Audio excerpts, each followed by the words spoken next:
In the circuit shown in the figure the total current supplied by the battery. तो battery से कितना current supply हुआ वो हमको पता करना है। So this is 6 volt, so this is the battery from which the supplied current we have to calculate.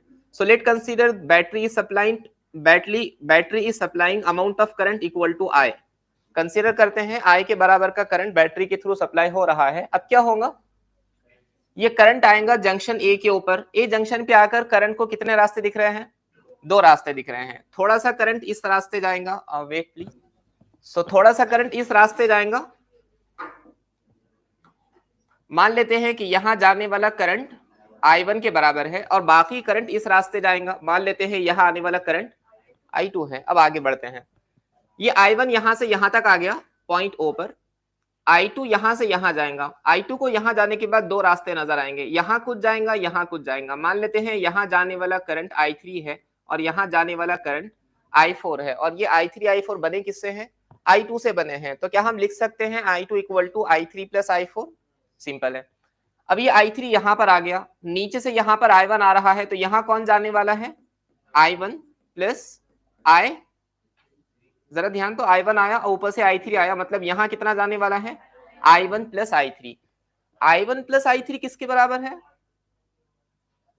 I1 plus I3 किसके बराबर है, किसी के भी बराबर नहीं है। I के बराबर है क्या, I किसके बराबर है, I किसके बराबर है बताओ, I1 प्लस I2 के बराबर है।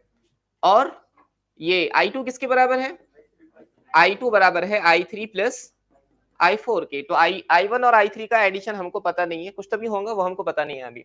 अब ये I1 प्लस I3 यहां तक आ गया, यहां से कितना आया I4, और यहां आकर ये सारे मिल जाएंगे तो दोबारा करंट कितना मिल जाएगा I। तो क्या हम I को लिख सकते हैं, ऊपर से कितना आया I1 प्लस I3 और इस तरफ से कितना आया I4, और I1 प्लस I3 कितना होता है, ऑलरेडी I2 होता है, तो I1 प्लस I2, और I1 प्लस I2 कितना होता है, I होता है। इसलिए हमारा सर्किट बैलेंस हो गया। करंट कैसे डिवाइड हुआ पहला ये समझना है। करंट डिवाइड होता है नहीं होता है, हम ये क्यों डिस्कस कर रहे हैं, क्योंकि अच्छा लगता है। फिर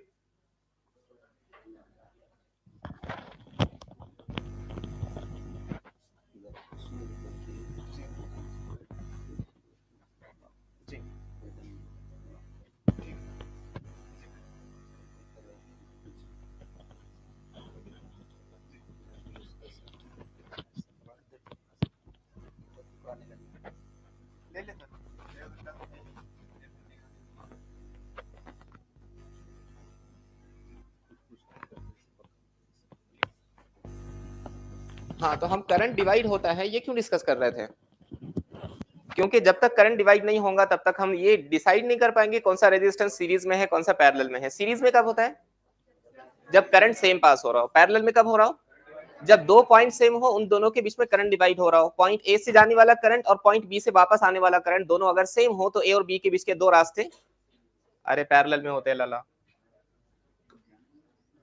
ठीक है।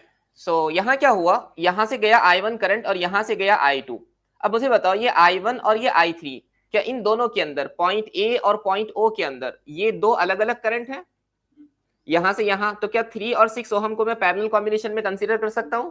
अब ये दोनों पैरेलल कॉम्बिनेशन में हो गए। So parallel combination of 3 ohm and 6 ohm कितना होगा, कैसे निकालेंगे ये, 3 इंटू 6 डिवाइडेड बाय 3 प्लस 6, मतलब कितना हो गया 18/9, दैट मीन्स 2।